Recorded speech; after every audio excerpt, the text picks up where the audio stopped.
મહેસાણા જિલ્લાની 175 સગર્ભા મહિલાઓ સ્મોકિંગના રવાડે ચડી હોય તેવા અહેવાલો સામે આવી રહ્યા છે। જેમાં વાત કરીએ તો 144 સગર્ભા મહિલાઓ તમાકુની પ્રોડક્ટનું સેવન કરે છે, જ્યારે 31 સગર્ભા મહિલાઓ ધૂમ્રપાન કરતી હોવાની વિગતો સામે આવી રહી છે। વાત કરીએ કડી તાલુકાની તો સૌથી વધુ કડી તાલુકામાં સગર્ભા મહિલાઓ વ્યસનના રવાડે હોય તેવું સામે આવ્યું છે।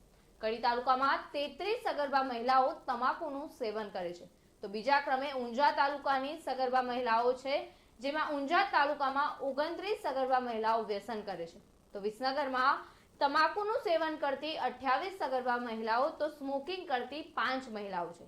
વડનગર તાલુકામાં તમાકુનું સેવન કરતી સગર્ભા મહિલાઓ 17 અને સ્મોકિંગ કરતી મહિલાઓની સંખ્યા 1 છે। તો હેલ્થ વિભાગના મતે સગર્ભા મહિલા વ્યસન કરે તો બાળકના વિકાસ ઉપર ગંભીર અસર પડે છે। કારણ શું?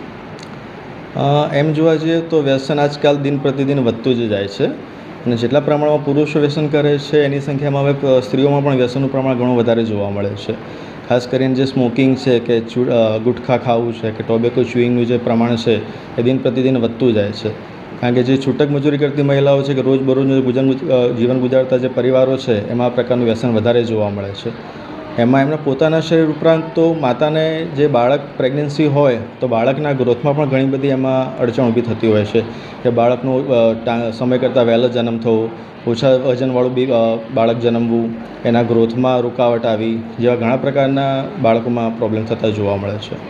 સર, માનસિક દ્રષ્ટિએ આજે સારવાર શક્ય છે ખરી? ડેફિનેટલી માનસિક રીતે ચોક્કસપણે આ પ્રકારના વ્યસનને રોકી શકાય છે।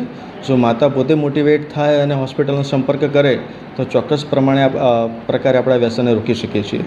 વર્તમાન સમયમાં સર વ્યસન વધવાનું કારણ શું? ને ખાસ કરીને મહિલાઓ અત્યાર સુધી દૂર રહેતી હતી સ્મોકિંગ જેવી બાબતોથી, હવે વધી રહ્યું છે, કારણ શું? એનું કારણ એવું છે કે વધારે ને વધારે મહિલાઓ રોજબરોજ માટે કામકાજ માટે બહાર નીકળે છે। જે વર્કિંગ વુમન જે છે ખાસ કરીને આ બધી વસ્તુમાં ઇઝી એક્સેસિબલ છે, વસ્તુ આરામ ઇઝીલી બધાને મળી જતી હોય છે, જેના કારણે એનો ઉપયોગ વધારે ને વધારે થતો જાય છે। આપની શું સલાહ છે? સગર્ભા મહિલાઓએ વ્યસનથી દૂર રહેવું જોઈએ?